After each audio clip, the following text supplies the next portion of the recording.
and of all illumination which human reason can give, none is comparable to the discovery of what we are, our nature, our obligations, what happiness we are capable of, and what are of a means of attaining it. Bless us, divine number, who generated gods and men. Number contains the root and source of eternally flowing creation. Our world is full of submissive activities. Shopping is submissive. You wander around buying the things that the controllers have placed in front of you. Watching TV is submissive. You watch fictional lives rather than live your own life. Playing video games is submissive. You sit there shooting up the world in virtual reality while having no impact at all on actual reality. It's easy to be a virtual hero, hard to be a real one. One involves no work, and the other is as hard as it gets. Video games are an avoidance of the real world. Voting is submissive too. You delegate your authority to one of the puppets of controllers. And dominance are active, not passive. They do, they act, they move, they choose, they decide. They are not controlled by the system. They are free. So what are you? Why do people have midlife crises? It's because they don't know who they are, and suddenly they realize time is running out. They have to fight to be authentic, to be real all the time. People are having breakdowns brought on by identity crises. They have lived their lives in bad faith. They have been fakes and phonies, frauds and imposters. They have impersonated human beings rather than actually being human beings. They have spent their whole lives in a state of alienation from themselves and from God. Isn't it time we save the human race from the controllers, the brainwashers, the identity constructors? People can never be free until they are free to become what they are. As Netzik said, we want to become those who we are, the new, the unique, the incomparable, those who impose on themselves their own law, those who create themselves. And is that not the formula for a new free world? A world of Superman and Superwoman, a transformed world of individuals in the path to divinity? Revalue all lives, abolish Abrahamism, abolish the control machine. Nothing is more important than who controls the signs to change the world. It is necessary to change the signs that are used to condition people. The devil's greatest trick isn't getting you to think he doesn't exist. Quite the reverse. It's getting you to think he's God and that you must obey him without question. Devil worshippers aren't a rare exception in our world. They're the norm. Wouldn't you want future generations? Wouldn't you want future generations to be watching a movie about what you did as this critical juncture in human history? Every generation has a chance to produce heroes. There's no law preventing you from being one of them.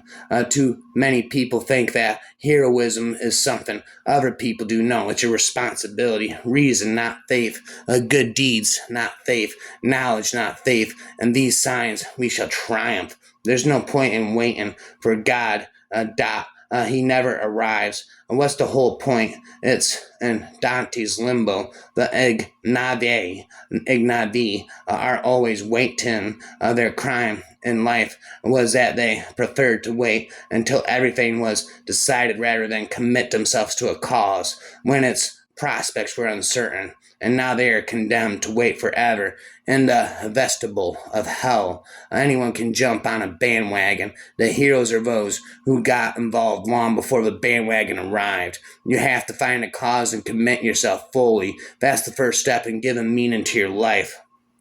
Sin for salvation applies to everything. It's a mindset. It's about not buying into the laws and attitudes of those who would control you. It's about having an open mind about what sin actually is. It's about not automatically subscribing to someone else's conception of sin. There are many sins in this world, such as the infinite greed of Wall Street bankers and their ilk, that are held up as virtues and qualities to be emulated. Always be on the lookout for sins that masquerade as the good. Always be on the lookout for healthy activities like joyous sex outside the institution of marriage that are condemned as sinful. Thou shalt not, the controllers say, thou shalt Thou shalt, thou shalt. We say, reject them, their mind control, their sins are false. Sin for salvation. The ancient Gnostics knew that the Abrahamic God was Satan. Isn't it time you reached the same conclusion?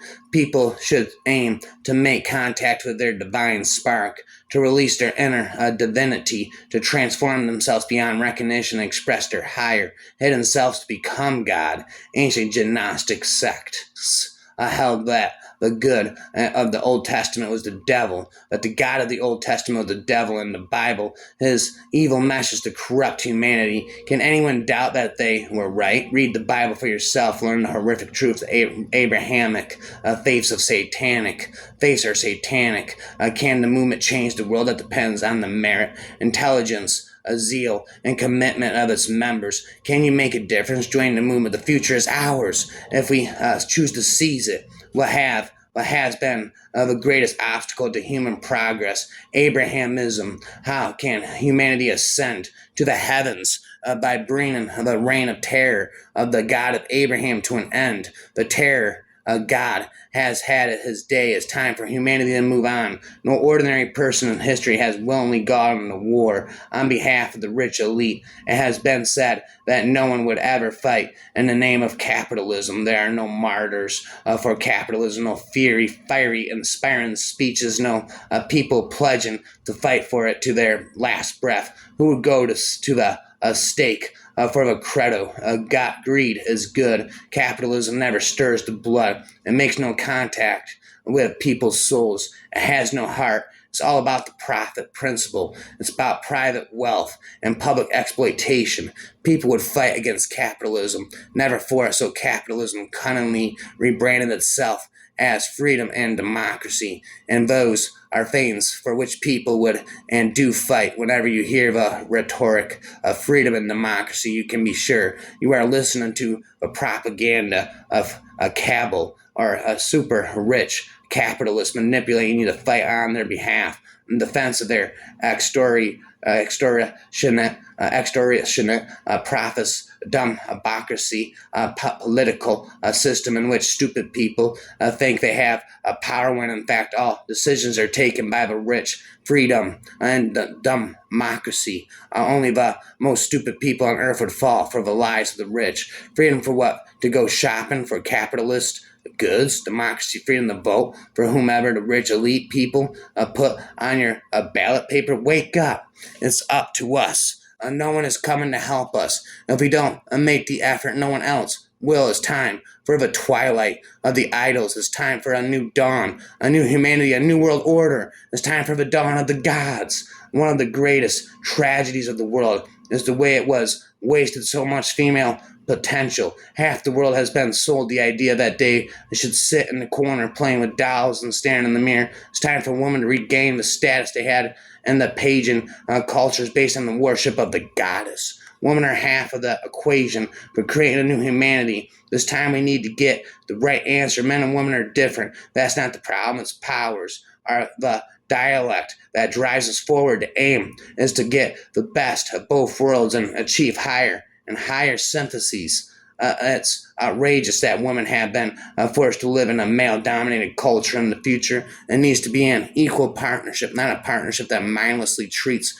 women and men as equals when there are plainly radical differences between the two, but which assigns equal significance to their respective strengths. Yin and yang are eternal partners, not eternal enemies. Neither is more important than the other. Neither can function without the other. The dialect needs both working at full power. In the world of the privileged, all underprivileged people, all unprivileged people are invisible. The rich stare right through you as though you aren't there. Isn't it time you made yourself visible? Many people have difficulty contemplating the human soul. They think that an immortal, a massless entity with no dimensions that exists outside space and time is inherently preposterous, but they are perfectly willing to accept the existence of light. Yet what is light? Einstein's special theory of relativity says that it is an immortal, massless entity with no dimensions that exists outside space and time.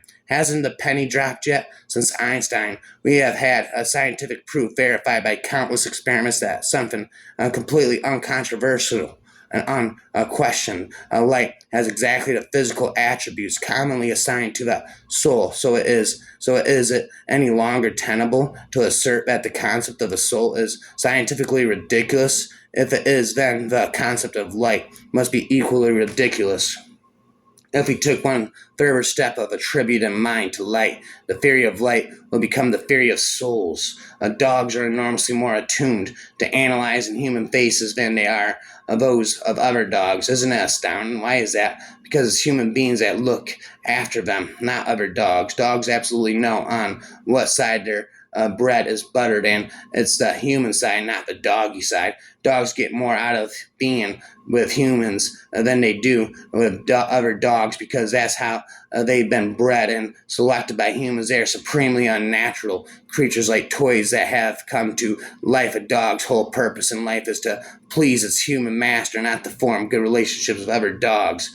In a sexist, male dominated society, women have been selected over many generations for submissiveness, looks, juvenility, etc. They certainly weren't selected for intelligence and aggression. Is that type of woman we have today a reflection of a dog-like breeding process? Have we actually bred overly emotional, utterly rational women? Women who are obsessed with appearance, compliance, and emotional intelligence, just as dogs are bred to be attuned to the moods of their owners. Is the same true of women? Were women selected according to how well they fitted in with the taste of their dominant, aggressive male masters? They're so emotionally smart because men bred them for exactly what purpose? Exactly that purpose. Women are not renowned for their aggression, dominance, assertiveness, and intelligence because dominant men didn't want any of those traits in their woman. All superwomen, the type of women who could give men a run for their money,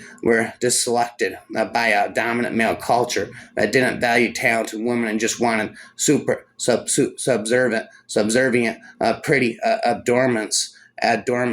Why are people so fascinated with werewolves, with the transformation of an ordinary person into a human wolf at the full moon? It's because timid human dogs fantasize about what it would be like to be one of the dominant wolves for a change. But real human wolves are all the time, not just on full moons. We are the outsiders, the heretics, the rebels, the revolutionaries, the blasphemers, the outcasts, the infidels. We are the resistance. We are the truth seekers. We are the hyperboreans. We are the Illuminati. We are contra mundum. What is social networking? It's a way for submissives to tweet, nudge, and post their way to oblivion while dominants get on with using their time to create things and dominate the world. The submissives fritter their time away in the most futile stream of trivial consciousness ever known, the intergalactic static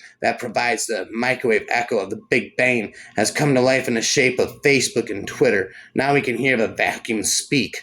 What is a job interview? It's a ritual where you prove to the master of a wolf that you're tame and harmless. You metaphorically bare your neck to them the sign, according to the ethologist Conrad Lorenz, of submission and appeasement that dogs make to show that they are entirely at the mercy of a stronger dog or wolf. If you snarl at the interviewers, bare your teeth and tell them to fuck off, you definitely won't get the job, no matter how talented you are. You have disselected yourself by being insufficiently differential. The Luferian formula for a good life: commit as many sins as possible, then absolve yourself of all accountability by saying, "But I believe." No wonder Lutheranism became so popular.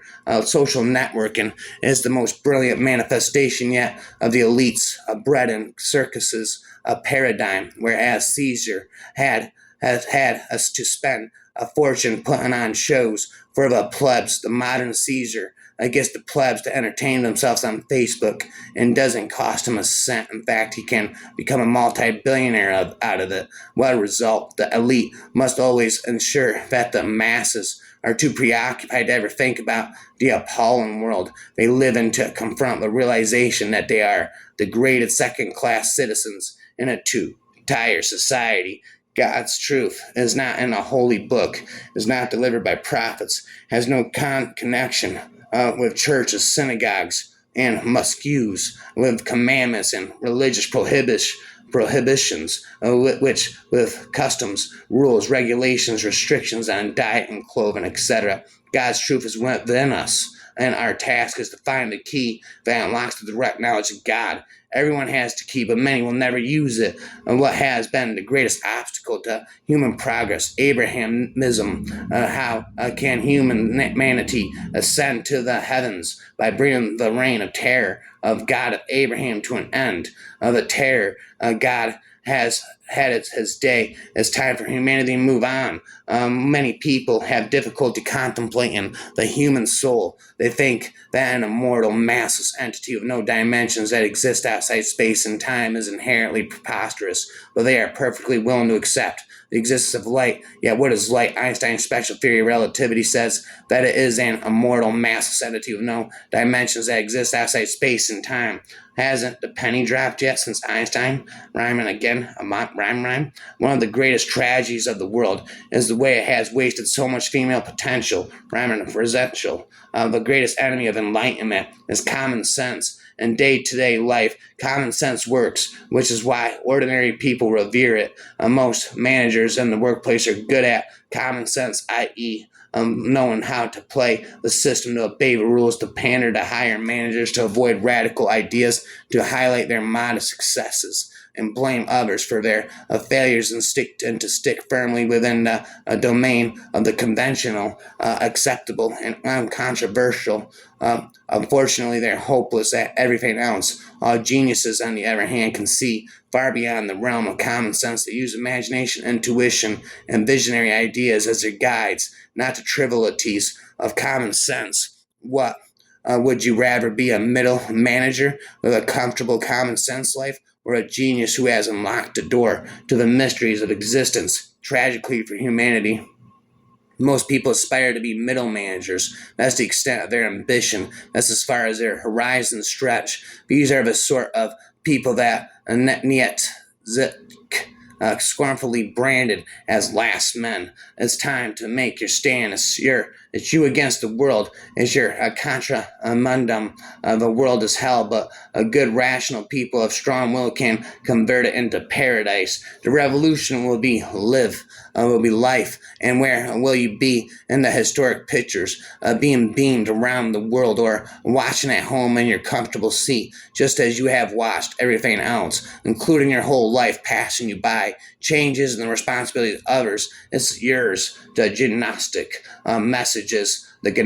message is about waking people up and making them see the truth of this world, sin for salvation, where a person consciously and deliberately flouts the conventions and rules of this godforsaken earth as a primary means of liberation, of experiencing visceral, a release from the controllers of this false world, this devilish matrix of perdition. But controllers define sin, not God, and never believe their definitions. They are designed for their benefit, not yours. In the world of the OWO, people are locked in isolation little boxes called houses, watching junk on TV, eating junk, reading junk, vegetating. They are passive, submissive, weak, lazy, tired, unambitious. They haunt shopping malls like fading rafts. Gods can never come into being in shopping malls. Gods need ambrosia and nectar, the food and drink of the deities. They need to breathe ether, the most rarefied divine air. They need a spiritual sustenance, not full shopping baskets. The Independent used to be a good newspaper until it became a viewspaper. Why should anyone pay to read the views of some commentator in the Independent when he could just as easily freely read the blog of some person on the internet who may be much funnier, much more controversial, more radical, more interesting, more intelligent, and a better writer. Newspaper commentators are simply bloggers who get paid, grandiose, self-deluded bloggers. In other words, we are ascending to the top. We are not in free fall in the bottomless abyss of the consumerism and celebrity culture. We are the people of the summits, of the highest heights. We are those who seek to see further than ever before. We look to the stars and beyond, and we look inside, because there we will find God. Einstein's theory says nothing less than that all photons are in their frame of reference outside space and time. They don't experience the passing of time, and they don't experience the traversing of any distances. The universe for photons is a mystical, dimensionless point. Even if there were an infinite number of photons, they would all inhabit this inconceivable singularity beyond the reach of time and space. Can you begin to see the realm of light as described by Einstein's supremely well-tested equations? It is astonishingly similar to what we have described as the R equals zero, a dimensionless domain, the realm of the mental. Immediately, the profoundness of questions arises. Are light and thought the same thing? Are photons, when considered from the correct perspective, mental rather than physical? When the sun shines on us, are we being bathed in the thoughts of the sun as well as its light? If photons do not experience space and time, and then they do not have any mass, how else would you characterize them except as some sort of mind-like entities? Are you perfect? Are you a perfect capitalist citizen? If you are, isn't it time to wake up? Isn't it time to say, I refuse? No more will you do the bidding of the capitalist elite. No more will you comply with their systems of privilege that penalizes you and makes you a second-class citizen. If you accept being at the bottom, tired of a two-tier society, then you are truly a loser. The day of victory is coming. We are of a common race. We are the hyper-humanity. We are the Illuminati. Make our words. We are coming. Not today, not tomorrow, but we are on our way. Vincent Nia Veritas. The simulated perfection that surrounds us is meditated by screens. On every screen we look at it, perfection stares out at us. Screens are everywhere. We are always staring at screens, cinema screens, TV screens, iPhone screens, computer screens. Screens are omnipresent in our lives, and they are the delivery mechanisms of perfect images of perfect life. Celebrities, the nobility, and the super rich are those with the perfect lives we so envy. They rule the screens. Nothing will ever be more remarkable than that. Satan has caused billions of human beings to worship him as a god. Are you capable of being part of a small group that can change the world? Most people can never rise to the challenge that they are the illuminati, those who will follow any banner placed in front of them, and the last man, those who survive by placing pretty self-interest above all other things, and know how to ensure they will be the last men standing. Their names will never be remembered. Their names will never be remembered. You don't have to be a member of the Illuminati to make a difference. The change of the world belongs to everyone. Leaders are self-defined and self-creating and self-starting. They take an idea and they run with it. They inspire others. They don't need anyone else's approval, assistance, or permission. Above all, they lead. Can you? We will appeal to the highest aspirations of people and not their basic instincts. We seek to make all people into gods, no matter how retarded, deluded, and dumb they may be at the moment. We will transform their consciousness, and when we are finished, it won't be the Hegel and the Nietzsche who are unknown amongst the masses, but the vacuous celebrities. Is up to the illuminists alone. No one else is coming. We are against everyone. We are enormously outnumbered and surrounded, yet victory is certain to be ours, because we are the gnostic legion of reason and knowledge, and we shall command the cosmic forces that can defeat any odds. How does the death of Jesus Christ on the cross save anyone? Save them from what? From the horrific sentence of hell that God himself, Jesus Christ himself, imposed on humanity for the non-event of eating an apple for Christ's sake? The only acceptable religious message is the one that teaches the good news, the true gospel, that we can all become God. If we are all on the evolutionary path to divinity, if our salvation lies in our own hands alone, then we have no need at all for messiahs, monarchs, the super rich, or celebrities. Sex is so profound that it underpins politics, economics, and psychological well-being. Sex belongs to the dimension of revolution. Any new society must have a revolutionary approach to sex. Sexual liberation is toxic to authoritarian systems. It is no accident that all dictatorships are sexually repressive. It is no accident that the authoritarian